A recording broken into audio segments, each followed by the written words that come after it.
Kol, Halayim La, Yahweh, Ba'ashem, Yahweh Shah, Bahashem, Rakakwadash. I want to give a double honors to the apostles and elders that prophesied in Ruel for the hopeful 144 and the 1/3 of Yasharallah, who this world refers to as Israel, starting at the house of great millstone. Shalom to you Akim, who teach and learn in sincerity. Shalom to the Akwith, who learn in sincerity. It's your brother, Kanan. And thankfully, this will be a correction. I intended this video to be about these chariots, that these clouds that resemble chariots, but then I thought that I called blue letters slipping. Well, I got humbled because I spoke to my Akim, my brother Nathan, who explained to me if I would have went to the etymology, it would have told you that that lowercase God-S does go into idols, not just the Alahayim, okay? Because I felt like blue letter misrepresented search Bible verses as Deuteronomies 28 and 64, where he said you will serve gods of wood and stone. It says Alahayim there, but if you hit the, let's get it, okay? This is the book of Joshua, right here, 24 and 14. And this is where I thought my aha moment was. Now, therefore, fear Yahweh B'Shem Shah and serve him in sincerity and in truth, and put away the gods which your fathers served on the other side of the flood and in Egypt. Okay, and we're in spiritual Egypt now. And serve ye Yahweh Ba'ashem, Yahweh Shah. Now we're going to get it. This is my major aha moment that I thought I had until the brother corrected me. And Tawada for that. Little humbling situation.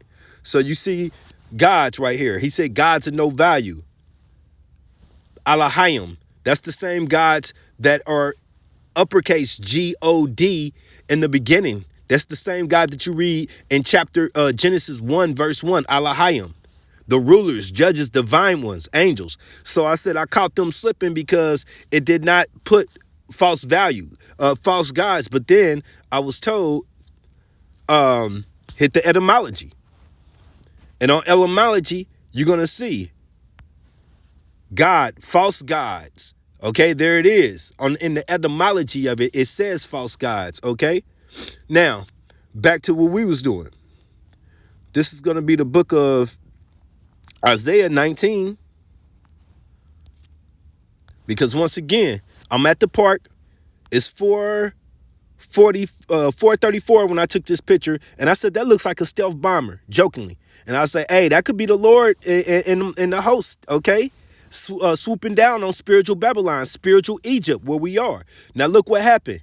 2 minutes later. 4:36 is separated. And that's when I was like, okay, quick hit. Isaiah 19 and 1.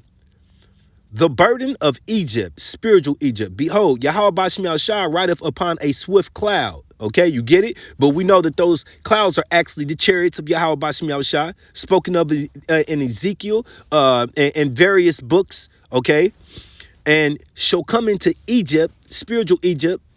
Once again, United States of America, and the idols. Okay, now this is what once again led me to my aha moment. Because look at idols.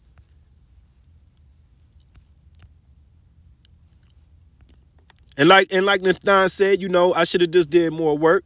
Same word. It's lowercase same word as lowercase gods once you go to the etymology of it. False gods. Of nigh, good for nothing, worthless. Once again, B, false gods. That's what I was assuming that Joshua 24 should have said. Joshua 24 and 14. Also, Deuteronomies 28 and 64. When he said gods of wood and stone, I felt like it should have went directly to the point. However, had I hit the etymology, it would have been there. Okay? So, back to what we're saying, though. Isaiah 19 and 1, the burden of Egypt, behold, Yahweh Bashim Yahushua ride up upon a swift cloud and shall come into Egypt, and the idols of Egypt shall be moved at his presence. Okay, so your Jesus Christ is, and you know this is the melting pot, so you serve damn near anything you want to over here. Your self willing, your self vanity, your belief in MAGA, all of these things will be moved at this present. Hey, the mountains, the government that you believe in, the wickedness, woe to them who go down to Egypt for help. Okay, that all of that will be moved at his presence, and the heart, the mind of Egypt shall melt, and the midst thereof. Okay, and we're at this time, and I'm gonna read one more down.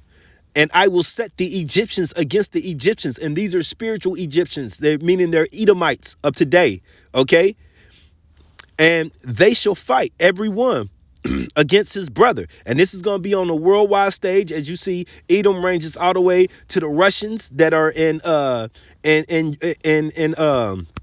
Asia. Okay, in the continent of Asia, the Russians, they're Europeans, all the way over to here, to the other side of the earth, where you have the Esau's children, Edom. Okay, so-called Europeans and whatnot. And I will set the Egyptians against the Egyptians. Once again, spiritual Egyptians, Edomites. And they shall fight every one against his brother, and every one against his neighbor, city against city, and kingdom against kingdom. And the pot's being stirred. One thing I've been jumping in and is on this Elon Musk and this 1HB law bill that he's trying to pull right over MAGA 9-1 non-wanting foreigners and on United States soil working anymore. Now he's trying to replace one group of foreigners, you know, the group that mainly belongs here, the southern tribe, the Salakia, the northern tribe who had this land before them. They want them removed at the presence so you can bring in other foreigners to do the same thing, lower wages and harder worker conditions. Okay. And MAGA sees right through it, even though that's who they wanted put in the office. Okay, so yeah, Yahweh Bashim Yahushua has stirred the pot. All right, okay, and my point's been made. My whole point was I was at the park and I seen this, and it just brought to my attention that hey, Yahweh Bashim Yahushua is nearer than you think. Okay, he's drawn nearer than you think. And with that, I pray that this was edifying. Shalom.